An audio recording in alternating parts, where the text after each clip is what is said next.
முன்னதாக அமலா பால் தெரிவித்த சில கருத்துக்கள் இப்போது வைரலாகி வருகின்றன. அமலா பாலின் வாழ்க்கையில் மிகவும் சர்ச்சைக்குரியதாக இருந்த படங்களில் ஒன்று சிந்து சமவெளி.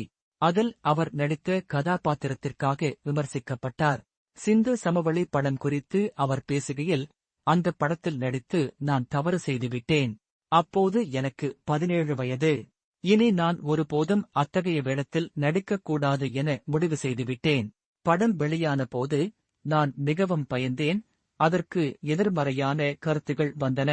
இந்த படம் என் தொழில் வாழ்க்கையையும் தனிப்பட்ட வாழ்க்கையையும் பாதித்தது என்றார்.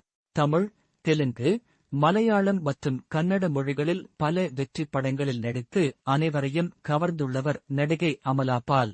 வித்தியாசமான கதை கொண்ட படங்களை தேர்ந்தெடுத்து நடித்து தனக்கென ஒரு சிறப்பு இமேஜை உருவாக்கி வைத்திருக்கிறார். தற்போது அமலா பால் படங்களில் இருந்து விலகியிருக்கிறார். ஆனால் அவர் சமூக ஊடகங்களில் மிகவும் சுறுசுறுப்பாக இருக்கிறார்.